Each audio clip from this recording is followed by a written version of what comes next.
네, 사도행전 15장 25절과 26절. 함께 두 절이니까요. 저희가 함께 한 목소리로 봉독합니다. 그래서 우리는 몇 사람을 뽑아서 사랑하는 바나바와 바울과 함께 여러분에게 보내기로 만장일치로 결정하였습니다. 바나바와 바울은 우리 주 예수 그리스도의 이름을 위하여 자기 목숨을 내놓은 사람들입니다. 오늘 설교 본문은 자기 목숨을 내놓은 사람들, 이렇게 자기 목숨을 내놓은 사람들, 이런 제목으로 말씀을 전하려고 하고요. 사도행전 15장 말씀을 중심으로 해서 말씀을 나누고자 합니다. 어느 모임이든지 이제 모임이 이렇게 성장이 하고 사람들이 모이게 되고 또 다양한 다양한 민족, 다양한 출생 환경, 문화 환경을 가진 사람들이 교회에 모이다 보면 어떤 일이 생기게 됩니까? 분열과 논쟁이 생기게 됩니다. 분열과 논쟁이 생기게 됩니다. 아직 우리 공동체는 제 생각으로는 작은 공동체여서 아직까지는 우리가 그렇게 분열되고 논쟁을 하고 그런 일은 없는 것 같은데, 주로 논쟁은 저와 저희 아내가 대신해서 이렇게 해야 되냐 말아야 되냐 이런 논쟁을 여러분을 대표해서 저희 부부가 한다고 생각하는데요. 요즘엔 좀 적어졌지만 이렇게 공동체들이 모이고 집단이 되면 그런 논쟁이 벌어지게 됩니다. 자, 오늘 이제 이 신약교회, 이 초대교회, 또 이 공동체 교회에 어떤 논쟁이 있었느냐 하면 할례 의식을 행해야 되느냐 안 해야 되느냐, 이런 논쟁이 벌어지게 되었습니다.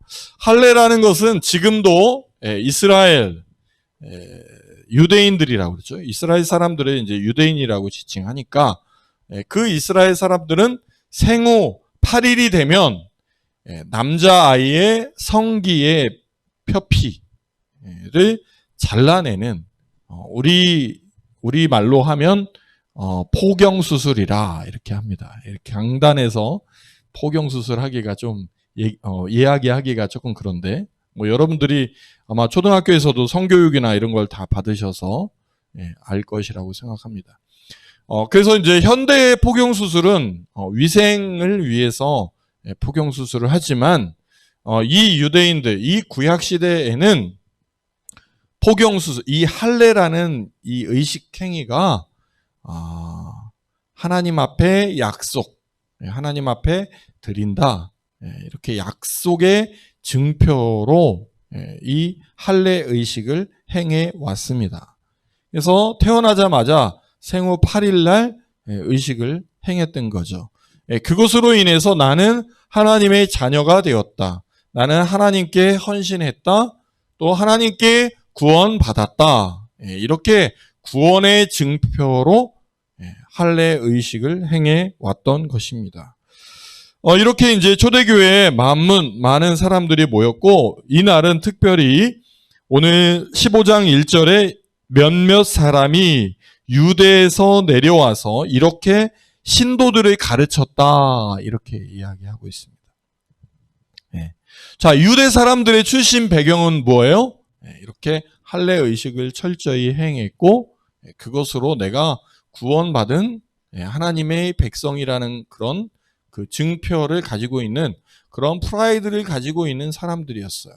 그런데 이제 이 초대교회는 유대인이든 헬라인이든 여러 민족이 함께 모여서 예배를 드렸고 공동체를 이루어 나가는 시점이었죠.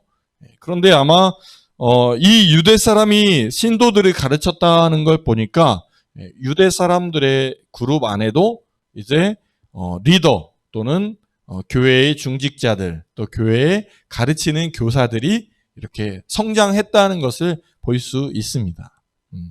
근데 이분들이 이제 가르치는 거예요. 가르치는데 뭘 가르쳐요? 내가 교회에서 배운 것, 내가 그동안 성장하면서 배운 것을 가르치게 되어 있죠? 가르치게 되어 있어요. 어제 저희 빵집에 그 신학 공부를 하신 침신대에서 이제 MDB를 하셨고 연구원에서 그 근무를 하시고 이제 퇴직하신 목사 안수는 안 받으셨는데 전도사님이 이제 빵을 배우러 오셨습니다. 그래서 배우러 오셨는데 이제 빵을 다 만들고 이제 이런저런 이야기를 하는데 이런 이야기를 하시더라고요.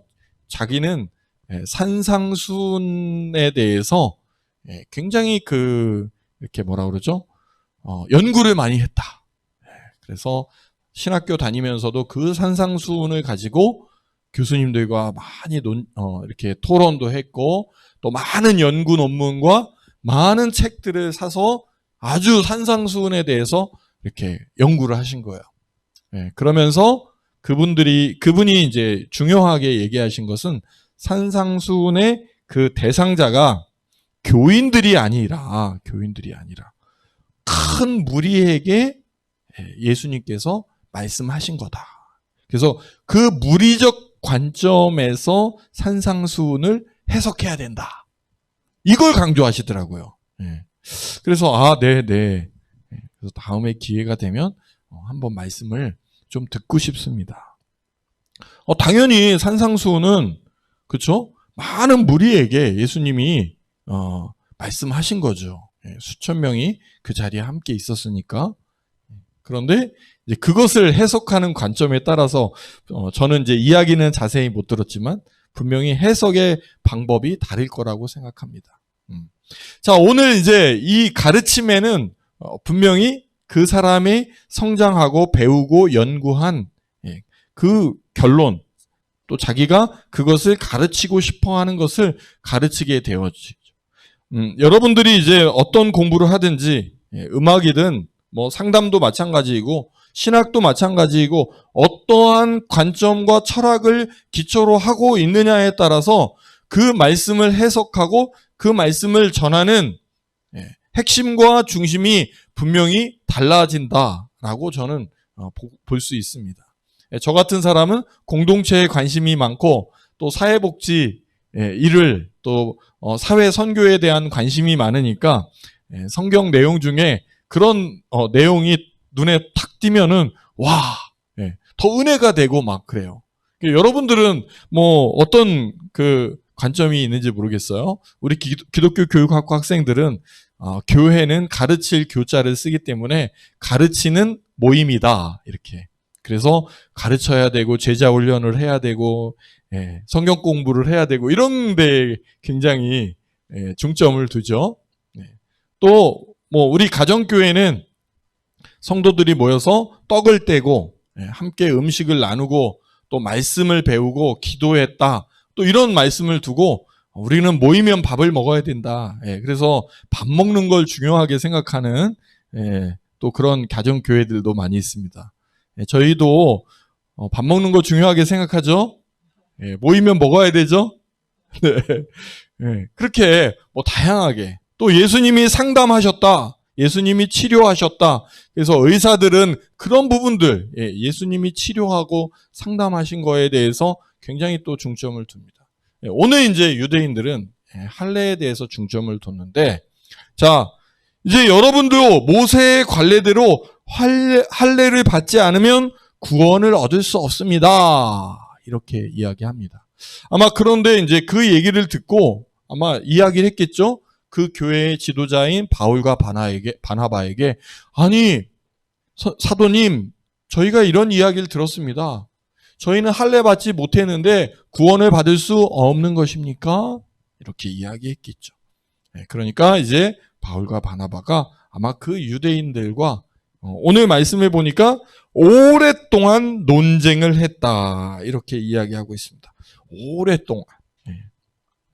여러분들은 서로 이런 논쟁을 오랫동안, 얼마나 오랫동안 해본 적이 있으세요? 내가 생각하는 관점과 생각에 대해서 얼마나 저희 부부는 밤새도록 밤새도록 이렇게 논쟁을 해본 기억이 있어요. 밤새도록. 또 저는 친구와 대학교 다닐 때 밤새도록 논쟁을 해본 적이 있어요. 여러분도 그런 적 있죠? 전국 형제 있어요? 현용 형제랑? 있어요? 밤새도록? 자, 이제 제가 이렇게 밤새도록 논쟁했던 주제는 이거였습니다. 내가 이제 이 사람과 굉장히 친한 친구예요. 친한 친구인데, 비밀이 있으면 됩니까? 안 됩니까? 비밀이 있으면. 자, 여러분, 하나님과 여러분 사이에 비밀이 있으면 돼요? 안 돼요? 예? 안 되죠? 자, 부모님과 여러분 사이에 비밀이 있으면 됩니까? 안 됩니까? 예? 돼요? 저는 안 된다고 생각하거든요.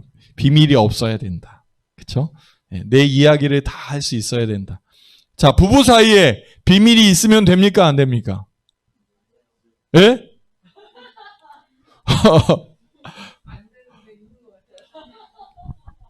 비밀이 있으면 돼요? 안 돼요? 안 되죠? 돼요? 안 돼요? 예, 안 되죠. 비밀이 없어야 되죠? 그래야 친한 사이죠? 자, 우리 예주자매와 하늘자매는 비밀이 있어요? 없어요? 다 내 얘기를 다 할 수 있는 사이예요? 아니면 요 얘기는 하면 안 되는 사이예요? 어때요? 아니, 친하니까. 친하니까. 예. 저는 비밀이 없어야 된다. 우리가 친한 관계면 내 마음의 이야기를 다 할 수 있는 사람이어야, 그쵸? 그러면 비밀을 서로 지켜주고 또 나의 실수와 허물을 덮어줄 수 있는 그런 사이가 되어야 진정한 좋은 관계라고 저는 생각하는 사람이다. 그런데 그 친구는 세웅이었어요. 세웅이. 김세웅. 세웅이는 이번에 겸임교수로 왔는데 얘는 비밀이 있어야 된다 이거죠. 비밀이 있는 거다. 어떻게 다 얘기를 하냐. 부모 사이에도 못할 말이 있는 거고 하나님까지는 안 갔는데 비밀이 있는 거다. 비밀이 없을 수가 없다. 이런 이야기를 가지고 밤새도록 얘기한 거예요.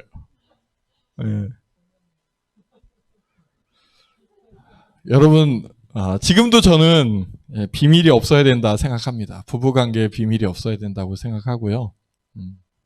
그래서 한동안 저희 부부 사이에도 이렇게 핸드폰을 이렇게 패턴을 걸어놨어요. 왜 그러냐면 내가 뭐 중학교 그 동창 여학생하고 카톡할 수 있어요? 없어요? 결혼했는데. 자매들 어떻게 생각해요? 예? 용건이 있으면 할 수 있고. 자, 그런데 그 대화 내용을 아내나 남편이 볼 수 있어요? 없어요? 볼 수 있죠? 봐도 되고. 그런데 그거를 패턴을 걸어놓고 부인이 모르게 해. 남편이 모르게 해. 이건 보면 안 돼. 그죠? 그러면 그 대화 내용을 그런 내용이 없어라도 의심을 품게 되잖아요. 뭐라고 얘기했어? 이렇게 보게 되죠. 그래서 한동안은 이렇게 패턴을 걸어놨다가 이제 풀게 됐습니다. 풀게 됐어요. 그래서 그런 대화를 해도 안 되고 또 대화 내용을 언제든지 볼 수 있게 하는 거죠, 서로. 그래서 불륜한 가정 그 남편들이 보통 많이 걸리는 게 뭐 남편이든 여자든 많이 뭐예요? 문자 메시지로 이 사람이 불륜하고 있구나 이런 거 알게 되잖아요. 그렇죠? 그래서 비밀이 없어야 된다. 어쨌든 이렇게 논쟁이 우리 가운데 있는데 오늘 이 논쟁은 굉장히 뜨거운 논쟁이었습니다. 자, 만약에 이 논쟁의 결론이 나지 않았다면 지금 우리 크리스찬들도 생후 8개월에 할례 의식을 행해야 될 상황에 놓여 있었던 것이에요. 그런데 오늘 결론을 이제 내리게 됩니다. 그래서 이제 이렇게 논쟁이 있으니까 이분들이 가서 사도들과 장로들을 찾아봐라 이렇게 이야기를 합니다. 그런데 이제 이 이야기를 듣고 간 사람들이 어떻게 됐냐? 사도들과 장로를 찾은 게 아니라 오히려 이 사람들은 밖에 나가서 전도를 하게 돼요. 예. 그리고 그 교회의 여기 보면 뭐 4절에 계속 그들이 그 행한 일들을 보고하였다. 하나님께서 행한 일들을 그들과 함께 나누게 되었다. 이렇게 이야기를 합니다. 그런데 이제 5절에 또 이런 이야기가 나와요. 바리새파에 속하였다가 신도된 사람 몇이 일어나서 이방 사람들에게도 할례를 행하고 모세의 율법을 지키도록 명하여야 합니다. 이렇게 또 5절에 또 이야기가 나오게 됩니다. 그래서 6절 사도들과 장로들이 이 문제를 다 이루려고 모였다. 그래서 7절 많은 논쟁을 한 뒤에 베드로가 일어나서 그들에게 말하였다. 자, 이제 결론이 이제 이렇게 내려집니다. 형제 여러분, 여러분이 아시는 대로 하나님께서 일찍이 여러분 가운데로 나를 택하셔서 이 사람에게도 내가 전하는 복음을 듣고 믿게 하셨습니다. 자, 할례를 해야 된다, 안 된다 이런 이야기가 아니라 내가 여러분에게 복음을 듣고 믿게 하셨다. 그 다음에 이제 이야기합니다. 그리고 사람의 마음을 아시는 하나님께서는 우리에게 주신 것과 같이 여러분에게도 성령을 주셔서 그들을 인정해 주셨습니다. 그러니까 여러분 모두에게 성령을 주셔서 할례를 받든지 안 받든지 성령을 주셨다. 그래서 믿게 해주셨고 여러분 모두를 하나님의 자녀로 어떻게 해요? 인정해 주셨다. 그래서 하나님께서는 그들의 믿음을 보셔서 그들의 마음을 깨끗하게 하시고 우리와 그들 사이에 아무런 차별을 두지 않으셨습니다. 자, 결론은 이겁니다. 할례를 받아야 하나님의 자녀가 됩니까? 할례를 받아야 구원을 받습니까? 아니라는 거예요. 여러분 모두에게 제가 복음을 전하게 했고 여러분들은 성령을 받게 되었고 또 믿음을 얻게 되었고 여러분들의 마음을 깨끗하게 하셨고 어떻게 했어요? 그 다음에 우리는 아무런 차별 가운데 놓이지 않게 되었다. 자, 할례를 받아야 구원받습니까? 아니라는 거예요. 여러분들이 믿음으로 성령을 받게 되고 그 성령으로 인하여 저와 여러분의 마음이 깨끗하게 되어지고 여러분들이 저가 하나님의 자녀야 아니야 라는 차별이 없이 우리 모두가 하나님의 자녀로서 삶을 살 수 있게 되었다라는 거예요. 그래서 이 로마서 15장의 할례에 대한 논쟁의 결론으로 인해서 우리가 지금 우리 특히 남자 아이들 할례 의식을 생후 8일 날 당하지 않게 된 것을 감사하게 생각하시기 바랍니다. 여자 아이들도 뭐 할례를 했다고 하는데 오늘 이제 이 부분에 대해서는 어쨌든 할례에 대해서 나오고 남녀에 대해서는 이야기하지 않고 있기 때문에 그렇습니다. 이렇게 이제 결론이 나서 이 땅에 그 이후에는 우리가 할례를 받지 않게 되었다. 이렇게 결론을 내릴 수 있습니다. 여러분, 우리가 공동체 가운데 이것 외에도 많은 논쟁의 여지들이 있습니다. 많은 논쟁의 여지가 있어요. 저희가 이제 캠프에 가서 그런 이야기들을 했어요. 성가대 지휘자나 반지자가 사례를 받아야 되냐 말아야 되느냐. 교회 오케스트라 연주자들이 사례를 받아야 되느냐 안 받아야 되느냐. 그런 논쟁이 있었습니다. 논쟁. 저는 받지 말아야 된다고 생각합니다. 왜냐하면 예배의 봉사인데 예배의 봉사고 예배를 섬기는 것인데 음악 달란트가 있다고 해서 그걸로 사례를 받게 되는 것은 좀 적절하지 않다라고 생각하고 또 음악을 전공한 우리 이병민 선생님은 성가대 지휘를 하면서 지금도 이제 사례를 받고 있고 또 교회의 이제 성가대의 각 그 솔리스트들, 베이스, 소프라노, 엘터, 베이스 이런 그 각 파트의 리더들에게 이제 사례를 하고 반주자도 사례를 하는 이제 상황에서 그런 일들이 사례가 필요하다. 또 이런 생각과 관점을 또 가지고 있는 그런 이야기를 나누었습니다. 그래서 결론은 그러면 왜 목사님은 사례를 받느냐 이런 이야기도 했고 또 뭐 대학 교수인데 왜 교회에 와서 또 성가대 지휘한다고 사례를 받아야 되느냐 뭐 이런 이야기들도 나누었습니다. 뭐 결론은 이렇게 내리지 않았지만 보통 서로의 내용들, 서로의 마음들을 이렇게 나타내고 또 그럴 수도 있겠구나 이런 이야기를 함께 나눈.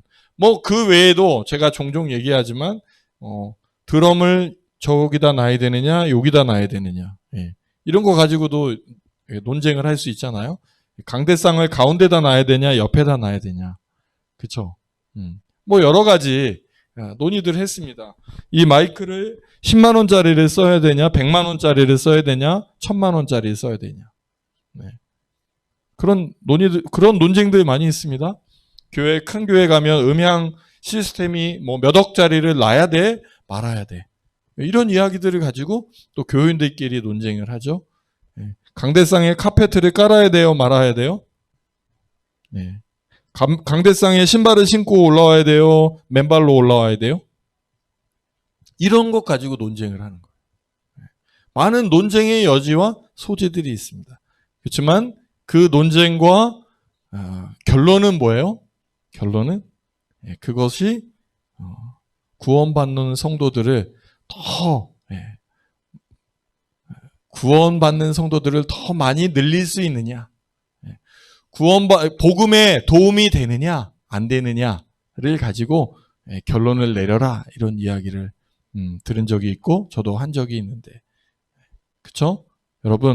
여러분들이 논쟁을 하는 건 좋습니다. 논쟁을 하는 건 좋은데 그것으로 분열로 가는 것이 아니라 그것이 복음을 전하는데 도움이 되느냐 안 되느냐. 어떤 사람은 그게 큰 교회를 짓는 게 복음을 전하는데 도움이 되느냐 안 되느냐.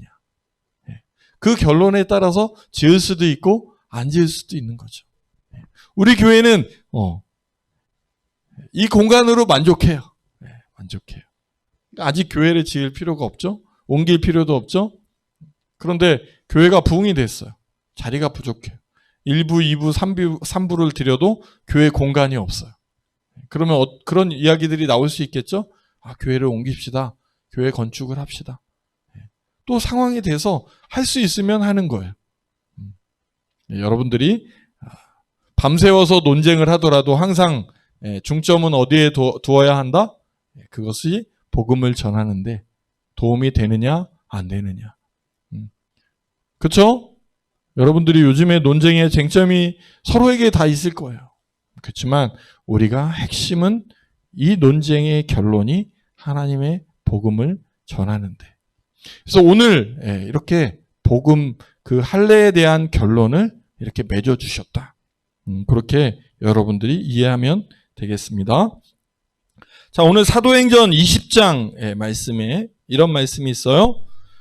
다만 그들에게 편지를 보내서 우상에게 바친 더러운 음식과 음행과 목매어 죽인 것과 피를 멀리하라고 하는 것이 좋겠습니다. 이렇게 나와 있고요. 또 29절에 이렇게 있어요.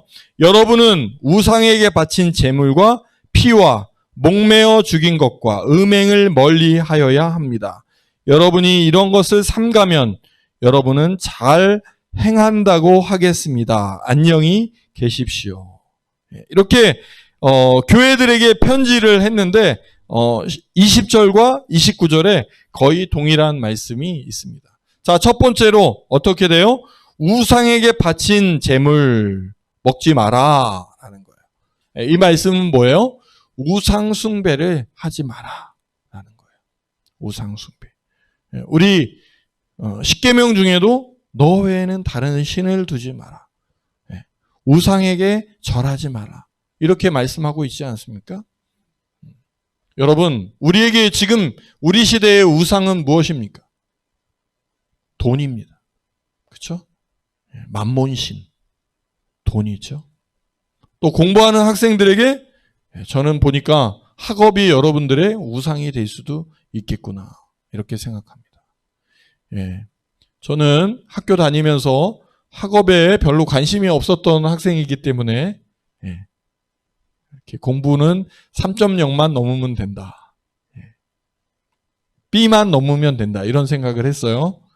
그래서 공부에 조금 자유함이 있었는데 이렇게 상교 형제 막 밤새우고 이런 거 보니까 공부에 대한 부담이 있는 것 같아요. 공부에 대한. 푹 주무세요. 자나 안 자나 똑같아요. 자나 안 자나 똑같아요. 낮에만 해도 충분해요. 근데 낮에 했는데 내가 성적이 잘 안 나와. 그러면 내가 공부에 은사가 없는 거예요. 은사가 없는 거예요. 내가 뭐 안 해서 그런 게 아니에요. 이거는 모든 것은 다 조상 탓이에요. 조상 탓이. 부모님이 그런 DNA를 안 물려주셔서 그래요. 그러니까 절대 밤새워서 공부하지 마세요. 또 밤새워서 뭐 일을 하고 돈을 벌어? 그거는 저는 도움이 안 돼요. 도움이 안 돼요. 그냥 낮에 하면 돼요. 낮에. 너무 막 그거를 하기 위해서 거기에다가 그죠? 너무 막 자기의 몸을 막 혹사시키고 막 밤을 새워서 그렇게 해서 B 플러스 맞을 거 A 맞으면 뭐 인생에 뭐 그게 큰 저기가 돼요? 별로 안 돼요. 왜 그런 말씀을 드리냐면 내가 이걸 이루어서 뭘 하겠다라는 그 우상이 혹시나 되지 않을까. 내가 공부를 잘해야 성적이 잘 나오고 그걸 가지고 또 어디에 취업할 수 있고 그렇죠? 뭐 대학원을 진학할 수 있고 또 상급 학교에 진학할 때 이 기초 자료가 나를 평가할 척도가 되기 때문에 여러분들이 공부하는 거 아니에요?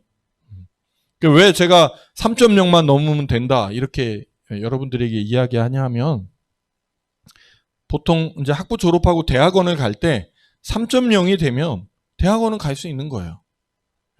근데 3.0이 안 되면 안 뽑는 대학원이 많아요. 얘는 공부해도 대학원 와도 전혀 도움이 안 되는구나. 얘 인생이나 우리 학교에 그렇게 생각하는 거예요. 그래서 3.0만 넘으면 된다. 여러분 아셨습니까? 4.0 넘기려고 너무 열심히 하지 마세요. 전국 형제. 도움이 안 돼요. 도움이 안 돼요. 3.0. 그렇게 하고 어떻게 해야 돼요? 3.0만 하고 제가 항상 얘기하잖아요. 밥 같이 친구들하고 밥 같이 먹고 친구들 잘 섬겨주고 교수님께 인사 잘하고 선후배들에게 인사 잘하고 좋은 관계 네트워크 잘 하시면 대학원도 갈 수 있고 3.0 넘으니까 그렇죠. 그리고 여러분들이 취직하는데 전혀 문제가 없어요. 문제가 없어요. 근데 너무 그걸 우상화. 또 우리 직장 다니고 이런 사람들 돈을 벌기 위해서 재테크를 위해서 너무 거기에 마음의 중심을 두고 마음을 빼앗기지 않도록 하라는 거예요. 자, 피와 목 메어 죽인 것. 이건 이제 문화적인 것들이 좀 많기 때문에 예를 들어서 선짓국을 먹어야 됩니까? 말아야 됩니까? 피 덩어리잖아요. 먹어야 돼요? 말아야 돼요? 먹지 말아야 돼요? 나 좋아하는데 선짓국.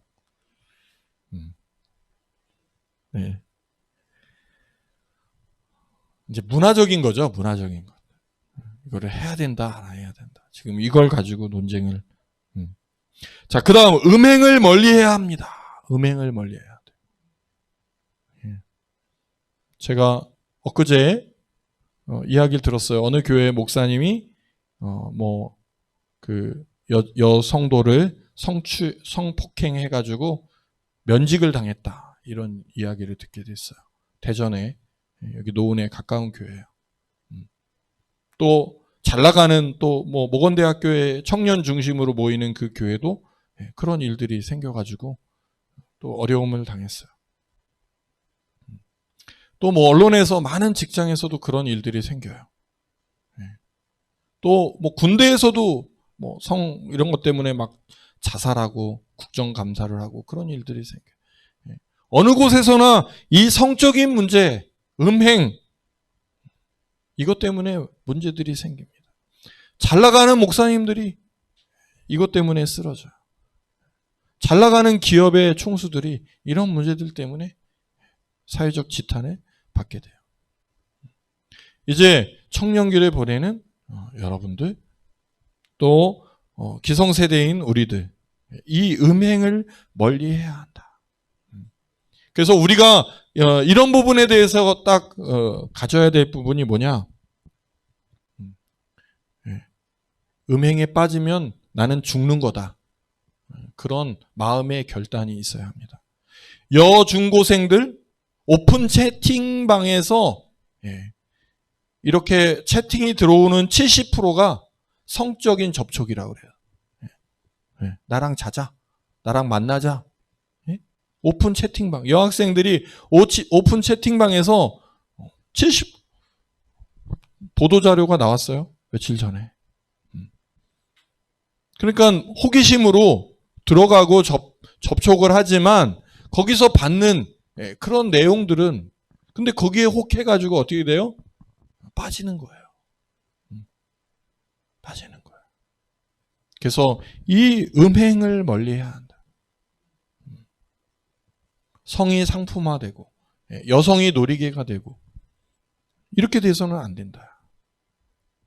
그래서 오늘 두 가지 쟁점은 우상숭배, 돈이나 재물이나 여러분들 명예나 그 다음에 음행을 어떻게 해야 된다?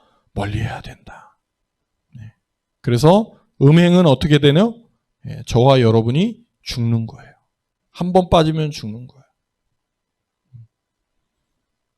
뭐 여러 가지 있을 거예요. 뭐 남자들 막 그 선생님이 우리 벨 학교도 뭐 걱정을 하더라고요. 혹시 이런 그런 이런 음란물에 빠질까봐 걱정을 하시는데 여러분들 삶 가운데 내가 보는 것부터 차단해야 돼요. 보는 것부터. 뭐 괜찮아. 뭐 보는 건데. 그러다가 빠지는 거예요. 보면은 어떻게 돼요? 그 행동을 하고 싶죠. 그래서 내가 보지 않는 것.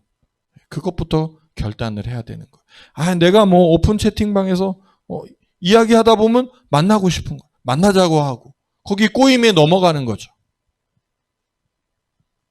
그래서 그런 채팅방에는 들어가서도 안 됩니다. 나에게 호의를 베푸는 것을 경계할 줄 알아야 합니다. 선을 지킬 줄 알아야 합니다. 아셨어요? 그래서 우리 목회학 시간에 그렇습니다. 신방을 가더라도 여성도와는 절대 1대1로 있지 마라. 상담을 하더라도 1대1로 있지 마라. 1대1로 있게 되면 어떻게 돼요? 문을 열어놓든지 창이 투시창으로 되어 있든지 창문을 열어놓든지 문을 반이라도 열어놓고 대화와 누군가 나를 볼 수 있게 해야 되는 거예요. 야, 여자랑 옆자리에 앉으면 돼요? 안 돼요?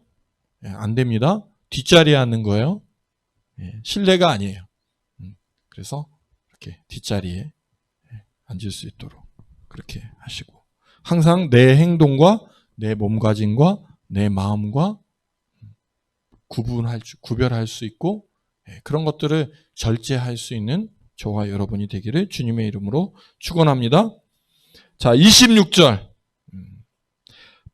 바나바와 바울은 우리 주 예수 그리스도의 이름을 위하여 자기 목숨을 내놓은 사람들입니다. 이렇게 바울과 바나바를 소개합니다. 우리 주 예수 그리스도 이름을 위하여 자기 목숨을 내놓은 사람들입니다. 저 이병승은 우리 주 예수 그리스도의 이름을 위하여 자기 목숨을 내놓은 사람입니다. 자, 자기 이름을 붙여가지고 우리 한번 해볼까요? 나 누구는 우리 주 예수 그리스도 이름을 위하여 자기 목숨을 내놓은 사람들입니다. 여러분, 저와 여러분이 이런 사람입니까? 아멘? 아멘? 좀 세게 좀 해봐요. 아멘? 예. 나, 누구는 우리 주 예수 그리스도를 위하여 목숨을 내놓은 사람입니다. 예주자매 아멘? 아멘? 아멘. 그래서 죽고자 하는 자는 어떻게 된다고 그랬어요? 살고. 살고자 하는 사람은 어떻게 돼요? 죽고. 자, 예수를 위해서 죽고자 하면 어떻게 돼요? 사는 거예요. 사는 거예요. 근데 예수님과 함께하면 죽을 것 같아가지고 예수님을 떠나 세상에 속해 어떻게 돼요? 죽는 거예요. 예수님 안 믿는 여자가 너무 예쁘고 출신 배경도 좋고 잘 나가고 집도 부자고 그 여자랑 결혼해. 사는 거예요? 죽는 거예요? 죽는 거예요. 예수 잘 믿는 남자, 너무 잘생기고 키도 크고 얼굴도 잘생기고 부자고 부모님이 잘 살고 아파트도 있고 차도 벤츠고 좋은 명문 학교 나온 그 남자의 내 마음이 빼앗겼어. 사는 거예요? 죽는 거예요?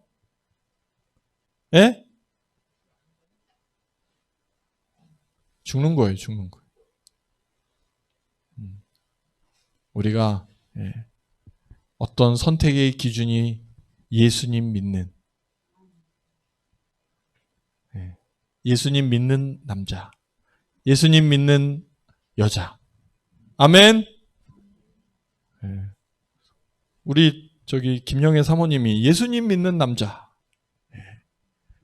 얼굴도 안 보고 이마가 넓은 것도 안 보고 그죠?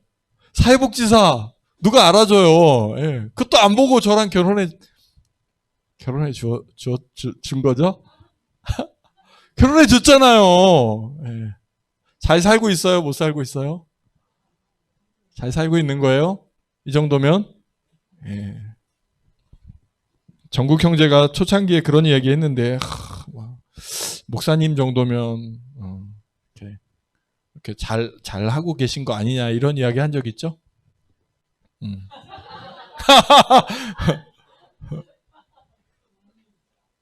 사회적으로, 그쵸? 이렇게 하고, 그런 생각이 나는데,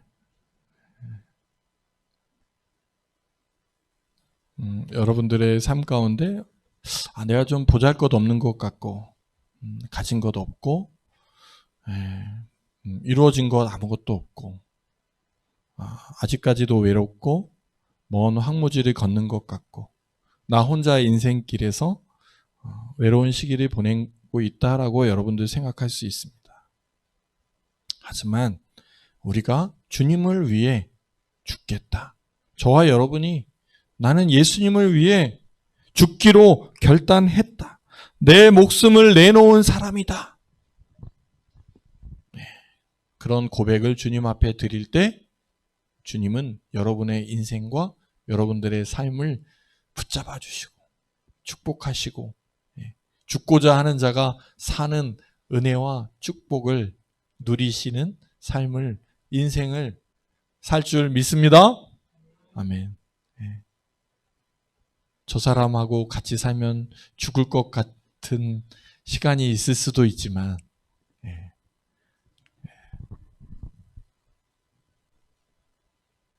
하나님은 여러분들을 사랑하시고 저를 사랑하셔서 죽지 않게 하시고 저희 가정도 죽음의 위기가 몇 번 있었습니다. 이혼의 위기가 있었어요. 이혼의. 그만 살아야겠다. 그렇지만 하나님께서 우리를 살리시고 우리 가정을 살리시고 지금까지 이 시간까지 함께 왔다는 게 감사한 마음을 갖는 시간을 또 지금 보내게 해주시는 것도 그 시간을 참아냈고 또 우리가 하나님 떠나지 않았기 때문에 하나님께서 우리 가정을 우리 부부를 지켜주셨다 이렇게 생각하고 있습니다. 여러분 삶, 여러분의 인생 죽을 것 같은 그런 고난, 어려움, 그런 외로움, 그런 아픔 이런 게 있을 수 있어요. 그렇지만 하나님은 여러분의 목숨을 그냥 내버려 두지 않으신다는 거예요. 여러분들이 목숨을 내놓으면 정말 하나님의 자녀로 하나님의 일꾼으로 귀하게 쓰임받는 사람이 될 줄 믿습니다. 너무 목숨을 아깝게 생각하지 마시고 주님 앞에 투자하고 주님 앞에 헌신하고 주의 일에 힘을 쏟고 주님의 일이라면 발벗고 나서고 또 주님의 일을 위해 모임이라면 적극적으로 참여하고 또 주님의 일이라면 헌신하고 또 주님께 또 드려지고 그 후에 30년, 40년, 50년 후에 내가 정말 주님을 위하여 목숨을 버린 목숨을 내놓은 사람으로서의 삶을 살았더니 하나님이 나에게 이렇게 채워주셨구나. 이렇게 은혜를 부어주셨구나. 라는 기쁨과 감사를 드릴 수 있는 저와 여러분이 되기를 주님의 이름으로 축원합니다. 기도하겠습니다.